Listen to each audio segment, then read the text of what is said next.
Please don't attempt, I'm too verklempt, 'cause she's my songbird, my queen. Ageless and evergreen. She's simply perfection. And I think that she made this new album for me because she sings Rainbow Connection. Get it? Rainbow? She's a fan. Randy Rainbow is a breakout YouTube star and an Emmy nominee for his hilarious political satire mixed with musical theater. During the COVID era, while we were all stuck at home, he was making us laugh. His videos viewed more than 500 million times and counting.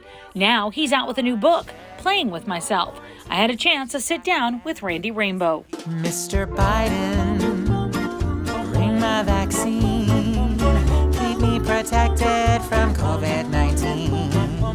Tell me the trick to how I might earn a fix of that magic Pfizer or Moderna. Congratulations. Can I just say, I'm sitting here.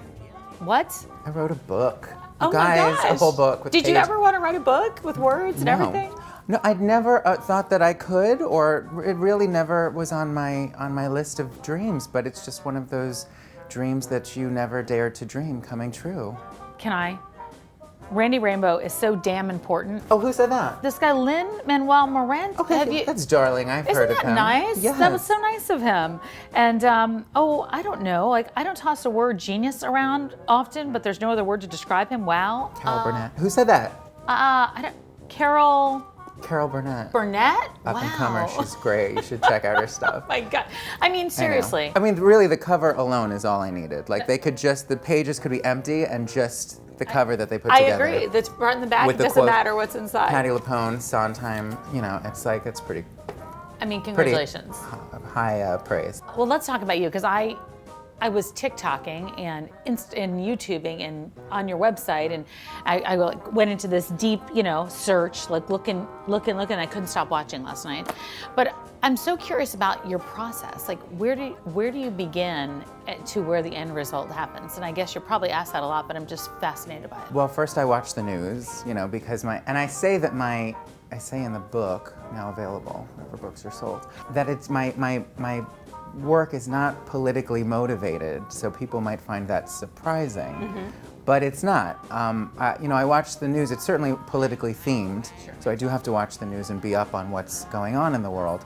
But what gets me out of bed to make the thing is that I really just want to be Carol Burnett and Bernadette Peters and just put on a show.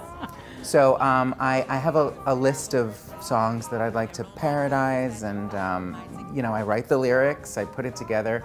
Then I'm just giving you just a quick abbreviated Yeah, because you say version. write the lyrics, I think that would take my whole life. That's easy because, when you're doing topical humor, especially, and thanks to social media, you can kind of just click on and see what everyone's talking about, see what's trending, see what everyone's screaming at each other about.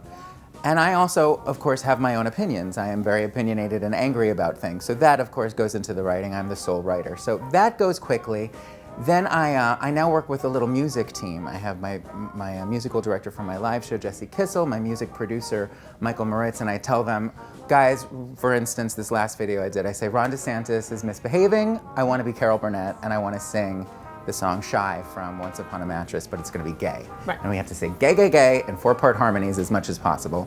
They go away, they kind of put together a little thing. We kind of collaborate on the musical side. They send me the track once I've recorded it. Then I film, and which is really just me. It's very boring to see it. It's me just standing there in front of a green screen. And then, of course, as you know, the magic happens in the editing afterwards, which I kind of just stay up all night editing. I've always been... Here's an interesting fact. Gay! Oops, I said it. I'm gay! You can bet it's a badge that I wear with a fabulous flair, 'cause I'm gay, gay, gay, gay, gay, gay, gay. Sorry, honey, I'm gay.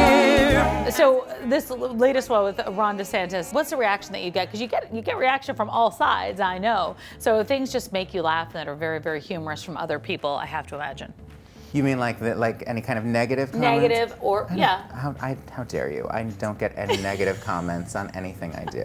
It's so nice. You'd be surprised, my line is that you'd be surprised how much hate mail I don't get. I think that the majority of people kind of understand the spirit in which these things are intended. And though some of them are a little more opinionated, like this one certainly was, it's kind of a, Sure. personal, it touches me in a more personal way. Sure. Again, I'm putting on a show, and hopefully at the end of the day, even if you don't agree with me, I'm not gonna have you over for a drink, but you'll be a little entertained for 3.5 minutes by my little folly. This is just driven by passion and like me having a great time and playing dress up, and I think that's what resonates with people at the end of the day. Politics and you know, soapboxes aside, it's just me dressing up and pretending to be Carol Burnett. Well, so tell me what else you're working on. I mean, a book is a big undertaking, obviously, but you're out there and you're performing as well. Where can people find you and see you aside from online? Well, you can go to randyrainbow.com for all your Randy Rainbow news. I do my live show, which is the Pink Glasses Tour. We have some dates announced this spring, and we'll be coming back for a big round of dates in the fall. I should also say I'm doing a podcast. Oh, okay. The Randy Rainbow podcast will also be launched soon, produced by Sean Hayes and Hazy Mills. Also Dreams Come True, read the book. I never want to ask people where you're going to be 10 years from now, but I want to ask you this. If you look back 10 years ago, where you were to where you are now, could you have ever imagined this? What was your thought trajectory? Where'd you want to be? No, I was on the floor, and if you read the book, now available, Playing With Myself, you will see that 10 years ago I was on the floor in my little studio apartment in Astoria, Queens, saying, what the hell am I doing? What am I trying to do? What is the goal? I have no idea, but I just, for some reason, stuck to my guns and listened to the little voice in my head that said, keep going. There's a lot of cliches in this book, but because it turns out they're true. Yeah. If you just listen to your instincts and you persevere and you stick around long enough, stuff starts to happen. But I never in my wildest dreams thought that a lot of what's going on today would be my real life. It's crazy.